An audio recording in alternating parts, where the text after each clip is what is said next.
दोस्तों, एक नौजवान और खूबसूरत मुस्लिम महिला जो कि प्रयागराज पहुंचती है और महाकुंभ में स्नान करने के लिए, गंगा नहाने के लिए, क्योंकि उसने कहीं से सुन रखा था कि ज़िंदगी में चाहे कितने भी पाप किए हो, अगर एक बार गंगा जी में डुबकी लगा लो तो सारे पाप धुल जाते हैं। और महाकुंभ में पहुंचती है और गंगा जी में बार बार डुबकी लगाती है, खुद को धोने का प्रयास करती है। लेकिन दोस्तों, उस मेले में उसकी मुलाकात ऐसे ऐसे लोगों से होती है, उसके साथ ऐसी ऐसी घटनाएं होती हैं कि वो सोचने पर मजबूर हो जाती है। दुनिया में एक ही पापी हो या फिर मुझसे बड़े बड़े पड़े हैं दोस्तों, आखिर एक नौजवान महिला मुस्लिम होते हुए भी हिंदुओं की आस्था का केंद्र प्रयागराज में क्यों पहुंचती है, कुंभ में क्यों पहुंचती है, वो गंगा जी में क्यों डुबकी लगाती है। दोस्तों, एक बहुत ही शानदार कहानी है। आइए जानते हैं पूरी कहानी इस वीडियो में। लेकिन वीडियो में आगे बढ़ने से पहले बस एक छोटा सा रिक्वेस्ट है कि अगर आप हमारे चैनल पर पहली बार हैं तो हमारे चैनल को सब्सक्राइब कर हमारे वीडियो को लाइक ज़रूर करें, ताकि आपका जो लाइक है उससे मेरा हौसला बढ़ता रहे। और दोस्तों, उस महिला का जो नाम था सकीना होता है और उसका उम्र 27-28 साल की होती है। वो मध्य प्रदेश के जबलपुर से चलकर उत्तर प्रदेश के प्रयागराज पहुंचती है और वहां पर वो भीड़ में जाकर घुल मिल जाती है और फिर उनके पीछे पीछे वो महाकुंभ के मेले तक पहुंचती है। और वहां पर चूंकि वो अकेली थी, अपने घर से चुपके से आ रही थी, क्योंकि दोस्तों एक मुस्लिम थी, किससे कहती कि मुझे महाकुंभ जाना है नहाने के लिए, इसीलिए वो अकेले ही मध्य प्रदेश से चलकर उत्तर प्रदेश आ जाती है। और उसके बाद गंगा स्नान के लिए वो एक जगह अपने कपड़े को उतार कर रख देती है और गंगा की तरफ बढ़ती है। जैसे ही जाती है दोस्तों, गंगा जी में नहाती है और विनती करती है, क्योंकि उसने कुछ ऐसे कर्म किए थे कि जिसके वजह से उसे वहां पर जाना पड़ा था। वो काफ़ी देर तक नहाती है, लेकिन दोस्तों नहाने के बाद जैसे ही वापस आती है, अपने कपड़े देखती है तो उसके कपड़े वहां से गायब थे। कोई चोर उसके अकेलेपन का फ़ायदा उठाकर उसके कपड़े पर हाथ साफ कर दिया था। दोस्तों, एक बैग में उसका सारा कपड़ा था, उसी में मोबाइल था, उसी में रुपये पैसे थे, सारे कुछ उसके लूट जाते हैं। उसके बाद वो सोच के परेशान हो जाती है, कहती है कि कहाँ जाऊँ, क्या करूँ। ना तो मोबाइल था, ना ही पैसे थे और ना ही कपड़े थे। वो सोचने पर मजबूर हो जाती है कि मैं तो यहाँ पर आई हूँ अपना पाप धुलने के लिए, लेकिन लगता है कि मुझसे भी बड़े बड़े पापी यहाँ पर पड़े हैं। वो दोस्तों मेले में ऐसे ही घूमने लगती है, लोगों से रुपये पैसे मांगने लगती है कि अगर पैसे मिल जाते तो मैं जो हूँ, जहाँ से आई हूँ, वहाँ चली जाती। लेकिन दोस्तों उसे पैसे नहीं मिलते हैं। उसके बाद वो थक कर महिलाओं से कपड़े भी मांगती है, ऐसे ही सेठ मुझे दे दो, मैं पहन लूँ और उसके बाद अपने भीगे हुए कपड़े को बदल लूँ। लेकिन दोस्तों कोई नहीं देता है। ऊपर से महिलाएं ये भी कहती है कि भीख मांगने का अलग तरीका है। अब तक लोग रुपया पैसा मांग रहे थे, अब ये जो है कपड़े मांग रही है। दोस्तों, उसका जो दिल था, आत्मा जो था, वो दुखी हो जाता है। उसके बाद वो ऐसे ही घूम रही थी, तभी उस लड़की पर एक व्यक्ति की नज़र पड़ती है। करीब 35 साल के उस व्यक्ति का नाम एज होता है और उसका नाम राजन होता है। राजन उसको देखता है, हैरान हो जाता है, क्योंकि यहाँ से जो घाट है वो 1 किलोमीटर की दूरी पर है और वहाँ से ये भीगे हुए कपड़े में ये कैसी घूम रही है।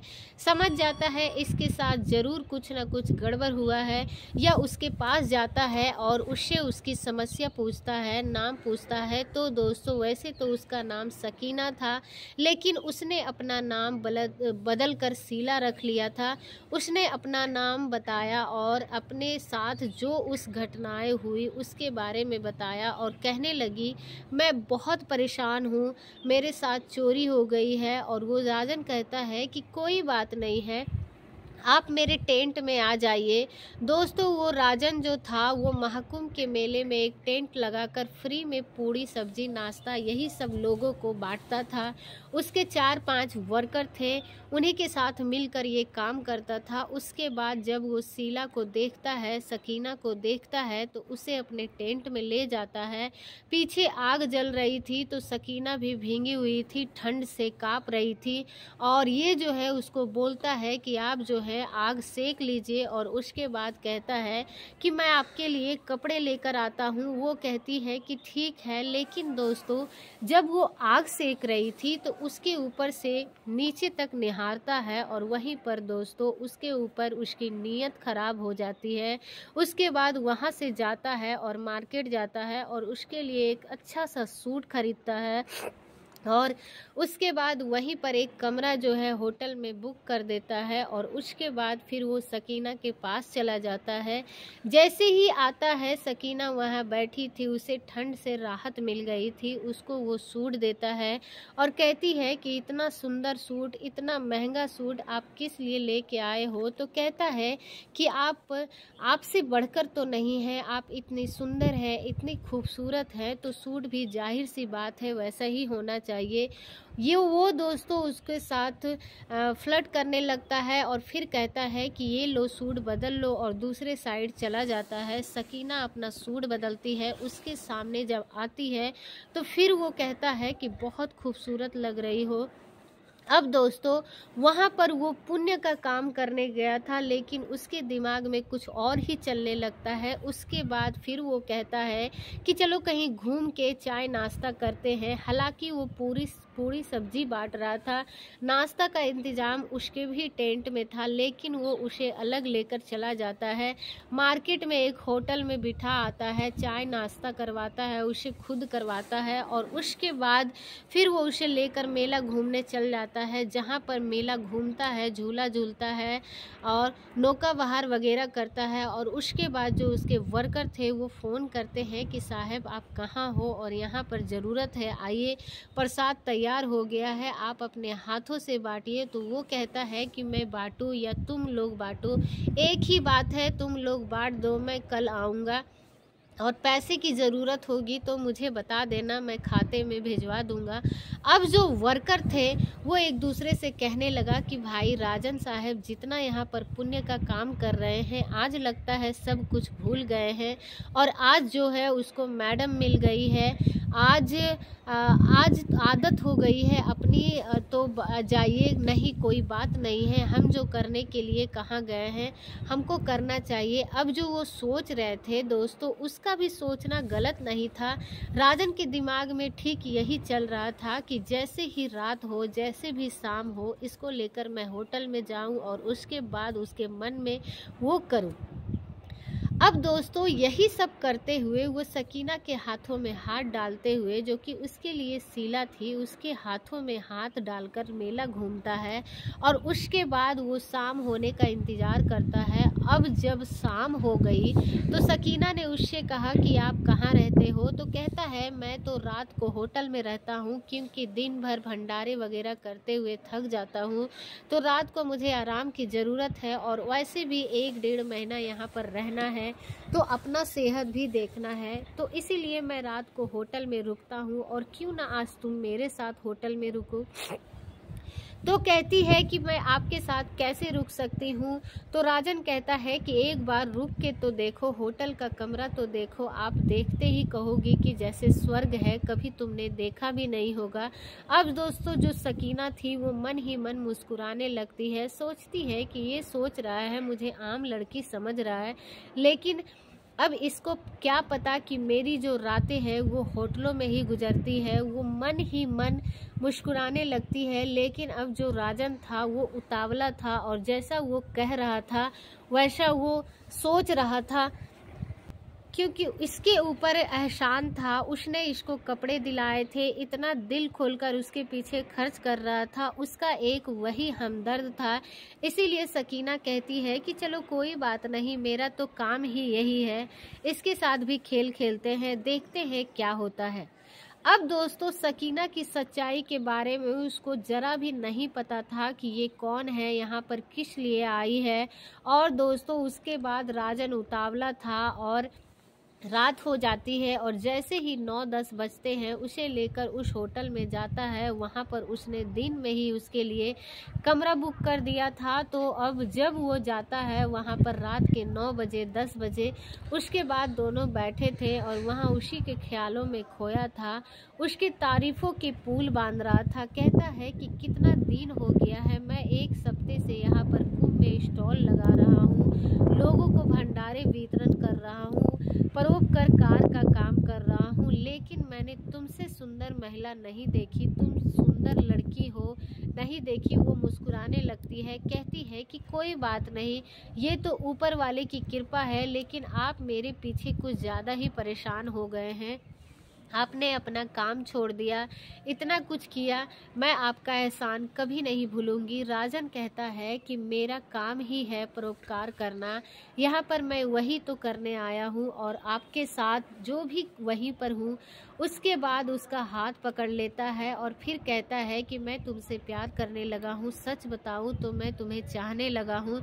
जैसे ही सकीना ये बात सुनती है वो कहती है कि आप ये क्या कह रहे हो, आप क्यों ऐसा कह रहे हो, आप यहाँ पर धर्म का काम करने आए हैं, पुण्य का काम करने आए हैं, तो अभी आप मुझे जानते नहीं हो मैं कौन हूँ क्या हूँ, और आप मुझसे इस तरीके की बात कर रहे हैं। तो राजन कहता है कि आप कोई भी हो, मैं आपके बिना रह नहीं पाऊँगा, आप मुझे मना मत करो, प्लीज़ आप मेरे पास आ जाओ। तो कहती है कि नहीं, आप मुझे मत छुओ, आप नहीं जानते हैं कौन हूँ। और वो जिद करने लगता है, कहता है कुछ मत कहो और मैं तुम्हें चाहता हूँ, मैं तुमसे शादी करूँगा। अगर तुम चाहती हो कि मैं तुमसे शादी भी कर सकता हूँ, मेरे पास वो पैसे की कोई कमी नहीं है, मैं बहुत पैसे कमाता हूँ। सकीना कहती है कि जब वो जान जाती है कि अब ये कुछ ज़्यादा ही हो गया है, हद क्रोश करने लगा है, तो उसने अपनी सच्चाई बता देना ही सही था। क्योंकि दोस्तों वो भी आखिर पुण्य का काम करने आई थी और उसकी श्रद्धा था, उसका विश्वास था, एक मुस्लिम महिला होते हुए भी वो कुंभ में गंगा नहाने आई थी, इसीलिए वो झूठ बोल नहीं सकती थी। और इसीलिए जब वो देखी कि राजन ज़्यादा उतावला हो रहा है तो उससे कहती है कि आप क्या बात कर रहे हो, आप मुझसे शादी की बात कर रहे हो, क्या आप वेश्या से शादी करेंगे। जैसे ही वो ये बात सुनता है दोस्तों उसके पैरों तले ज़मीन खिसक जाता है। कहता है क्या बात कर रही हो, तुम कहती हो कि हाँ मैं वेश्या हूँ और पिछले 10 सालों से मैं यही काम कर रही हूँ, मेरी मजबूरी है और मैं कुंभ भी इसीलिए आई हूँ कि गंगा जी में मैं स्नान करके अपने पापों को धो सकूँ। मेरे साथ क्या क्या हुआ, मैं क्या करती हूँ आपको क्या पता, लेकिन मैंने अपनी ज़िंदगी में बहुत झूठ बोला है और मैं अपने परिवार वालों से हमेशा ये झूठ बोलती रही कि मैं मुंबई में काम करती हूँ, एक कंपनी में काम करती हूँ, लेकिन असल में मैं एक वेश्या हूँ और मैं यही काम करती हूँ। उसके बाद फिर सकीना कहती है कि आप मुझे जो शीला समझ रहे हैं, शीला नहीं हूँ, मेरा नाम सकीना है, मुझे माफ़ कर दो, मैंने आपके साथ धोखा किया, मैं आपके महाकुंभ जैसे पवित्र स्थल पर आई, स्नान करने के लिए आई हूँ, नहाने आई हूँ, इसीलिए यहाँ पर मैं आपसे झूठ नहीं बोलना चाहती थी, लेकिन मेरा आत्मा कह रहा था कि मैं आपसे झूठ ना बोलूं। आपके लिए इतना कुछ किया है, आपने मेरे साथ मेरे पास बहुत एहसान किया है, मैं ऐसे जगह पे आई हूँ इसीलिए झूठ नहीं बोल सकती हूँ, मेरा नाम सकीना है। अब दोस्तों ये सुनकर राजन हैरान हो जाता है और कहता है कि तुम एक मुस्लिम हो और कुंभ में किस लिए आई हो। तो कहती है कि मैंने सुना था कि गंगा जी किसी के साथ भेदभाव नहीं करती, किसी भी समुदाय को हो डुबकी लगाने देते हैं और उसका ही उद्धार हो जाता है, इसीलिए मैं यहाँ पर आई हूँ और अगर आपकी नज़र में गलत है तो मैं आपसे माफ़ी मांगना चाहती हूँ। राजन कहता है कि कोई गलत नहीं है, मुझे पूरा यकीन है कि तुम्हारा भी उद्धार होगा, लेकिन ये समझ नहीं आता है कि तुम ये काम क्यों कर रही थी, क्या मजबूरी थी। तो वो कहती है कि मैं बहुत गरीब परिवार से हूँ, मेरी 5 बहनें हैं, तो मैंने अपने परिवार के लिए सब कुछ किया। बहुत गरीबी थी, मैं मुंबई चली गई, वहाँ पर एक बार के अंदर काम करने लगी और वहाँ पर बार डांसर बन गई, क्योंकि मुझे डांस अच्छा आता था। लेकिन रात भर मैं डांस करती थी और मुझे कुछ ही पैसे मिलते थे, और वहीं पर जो लड़कियां और भी थी जो 1 घंटे आधे घंटे ही 1000 रुपये 2000 कमा लेती थी, क्योंकि वो कुछ और काम करती थी। मजबूरन मुझे भी वही काम करना पड़ा, और एक बार वो काम करना शुरू किया तो मैं पिछले 10 सालों से वही काम कर रही हूँ। मैंने बहुत कष्ट सहे, बहुत यातनाएं सही, लेकिन मुझे खुशी है कि मैंने जो भी किया उसकी बदौलत जो भी मेरी बहनें थी उनकी शादी हो गई। वो इज्जत भरी मेरी बहनें ज़िंदगी जी रही है, और उसको जीने का मौका मिला। मेरे माता पिता का घर बन गया, मेरा मकसद पूरा हो गया, और अब मैं ये काम छोड़ना चाहती हूँ। इसलिए मैंने अपने परिवार से जो भी झूठ बोला, जो भी मैंने ये काम किया, अब मैं गंगा जी में स्नान करके उनका सब प्रायश्चित करना चाहती हूँ। इसीलिए आप मुझे मत छुओ, मैं आपके समुदाय की नहीं हूँ। अगर आप मुझे छुएंगे तो आपका जो धर्म है वो नष्ट हो जाएगा। आप यहाँ पर जो पुण्य का काम कर रहे हैं वो सब मिट्टी में मिल जाएगा। दोस्तों, सकीना की बात सुनते ही राजन की आंखों में आंसू आ जाते हैं। वो कहता है कि सकीना, तुम तो बहुत महान हो, तुम तो मैं हूँ, मैंने बहुत गलत काम किए। मैं एक ठेकेदार हूँ और मैं एक बहुत बड़ा बेईमान हूँ। मैंने ज़िंदगी में बहुत बेईमानी करी है, और उसी का प्रायश्चित करने के लिए मैं यहाँ पर अपने वर्करों के साथ, अपने लेबरों के साथ अपना स्टॉल लगा रखा हूँ। मैं 1 महीने तक स्टॉल लगाकर लोगों को फ्री में भोजन कराऊँगा, उनका आशीर्वाद लूँगा, उससे दुआएं लूँगा। मेरे सामने तो कोई मजबूरी नहीं थी, मैंने अपने ऐशो आराम के लिए ये सब कुछ किया। लेकिन तुम तो मजबूरी में जो भी किया वो हम तुम्हारे में बहुत फ़र्क है। हमारी त्याग और तपस्या के आगे तो मैं भी नहीं हूँ। लेकिन मैं वादा करता हूँ कि जैसे तुमने कसम खाया है कि तुम गलत काम नहीं करोगी, आज से मैं भी एक कसम खाता हूँ कि मैं भी ईमानदारी से काम करूँगा। मेरा प्रायश्चित इसी में होगा कि मैं तुम्हारी ही जैसी किसी लड़की से शादी करूं। लेकिन अगर तुम्हें मंजूर है तो मैं फिर भी शादी करूंगा, और मैं वादा करता हूं कि तुम्हें ज़िंदगी भर खुश रखूंगा, कभी तुम्हें किसी चीज़ के लिए ताना नहीं मारूंगा। दोस्तों, इतना सुनते ही जो सकीना थी वो राजन के गले लग जाती है और फूट फूट कर रोने लगती है। उसके बाद दोस्तों, उस रात का होटल में एक पति पत्नी की तरह गुजारते हैं। उसके बाद अगले दिन फिर जाते हैं, गंगा जी में स्नान करते हैं। और दोस्तों, आज भी उसी स्टॉल में वो दोनों एक पति पत्नी की तरह दोनों लोगों का वैसे ही लंगर चला रहे हैं, उसको भंडारे खिला रहे हैं, और उनका आशीर्वाद जो है वो हासिल कर रहे हैं। दोस्तों, मैं उन लोगों के लिए दुआ करती हूँ कि दोनों हमेशा सुखी रहे। लेकिन आप कमेंट करके ज़रूर बताएं कि क्या जो राजन है और सकीना वहाँ पर है, क्या वो गलत है या सही है। आप कमेंट करके ज़रूर बताएं। दोस्तों, आज के लिए बस इतना ही। अगर कहानी अच्छी लगी तो वीडियो को एक लाइक कर चैनल को सब्सक्राइब ज़रूर कीजिएगा। मिलते हैं किसी इसी प्रकार की नई कहानियों के साथ। तब तक के लिए आप सभी लोगों का बहुत बहुत धन्यवाद।